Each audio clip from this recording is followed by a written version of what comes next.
흥도 복숭아가 그리운 날. 이용희. 살아가면서 먹어보고 싶은 것은 수없이 많다. 그렇지만 적당한 시기에 욕심나는 것을 모두 먹어볼 수는 없다. 탐하고 탐하다가 나는 사과 하나를 깨물어 본 일이 생겼다. 바구니에 사과 하나이 담겨 있다. 그것을 깨물어 보고 싶어 안달이 난다. 색깔은 빨갛고 윤이 나며 모양도 동그랗고 크다. 꼭지도 신선한 초록이다. 그 사과 하나이 어디에서 와서 이 자리에 놓이게 되었는지 모르지만 내가 탐내던 것만은 분명하다. 주인이 누구인지는 모르지만 먹고 싶어 고개를 돌릴 수가 없다. 어느 날 대부분의 사람들이 탐낼 그 사과를 맛볼 수 있는 기회가 우연히 생겼다. 달콤한 향이 머릿속에서부터 혀끝을 감돈다. 눈도 행복하다. 우지끈 잘리는 틈 사이로 흐르는 사과물이 내 마음을 적신다. 한 입에 우적 깨문다. 그런데 이 맛은 아니다. 이렇게 딱딱하지도 시지도 않았는데 놀랍다. 예전에 먹던 사과는 이런 맛이 아니었는데 삼키기에는 너무나 낯선 맛에 스스로 놀란다. 이렇게 사과 맛의 기대에 대한 실망은 또 한 일이 있었다. 사과에 대한 추억이다.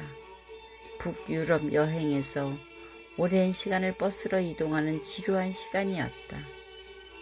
간이 휴게소에 버스는 정차하고 일행은 휴게소의 화장실을 다녀와 길가에서 휴식을 취하고 있었다.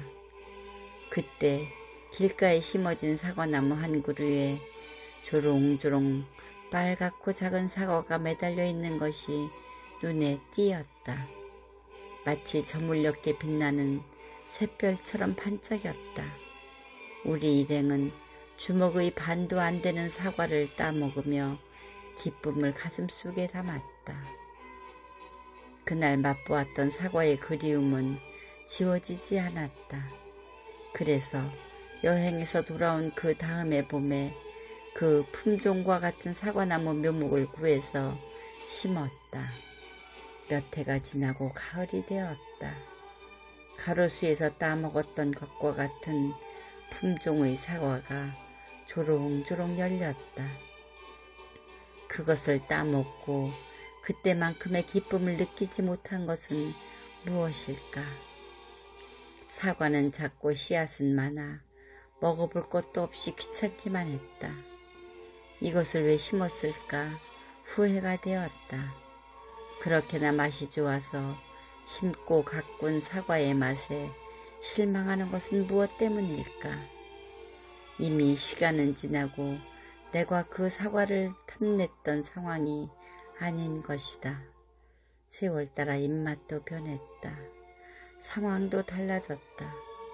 그때는 버스에 갇혀 지루한 시간을 보내고 난 뒤다. 무엇인들 혀끝을 자극하고 코끝을 건드리지 않을 수 있을까? 아마도 앵두 한 알이 있었다 해도 시원하고 달콤한 향기와 맛으로 버스에서의 지루함을 털어내지 않았을까? 그때 욕심나던 그 맛, 그 사과가 이미 아니다. 그 향긋한 냄새에 만족할 수 없는 환경과 시간이 되어버린 것이다. 그렇지만 내가 먹어보고 싶던 것을 맛보고 나서야 실망도 맛보게 되는 것을 알았다.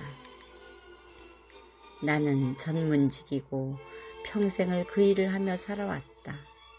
꼭 쥐고 놓치고 싶지 않던 나의 소중한 보물을 강제로 빼앗기듯 정년의 문 밖으로 쫓겨났다. 그 후로 늘 빼앗긴 나의 일이 하고 싶었다. 내가 할 수 있는 일을 손에서 놓은 지도 이미 오래되었지만 그 아쉬움에 늘 미련이 남아 있었다. 그런데 이번에 그렇게도 하고 싶던 일이 생겼고 난 서슴없이 시작했다. 결과는 뻔했다. 나는 이미 그 일을 소화할 수 있는 20대도 능수능란하게 해치울 수 있는 청춘도 아닌 것이다. 맛을 보고서야 이제는 내 치아와 후각이 옛날의 내가 아님을 느낀 것이다. 쉽게 손에서 놓아버린다.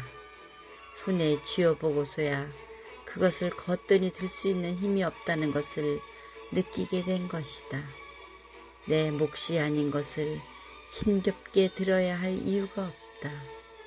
앞에 놓여있는 사과 한 개를 덥석 물어보고서야 옛날의 그 맛이 아님을 알게 되었듯이 이제 내가 할 수 있는 일이 아님을 알게 된 오늘이다. 후회는 없다.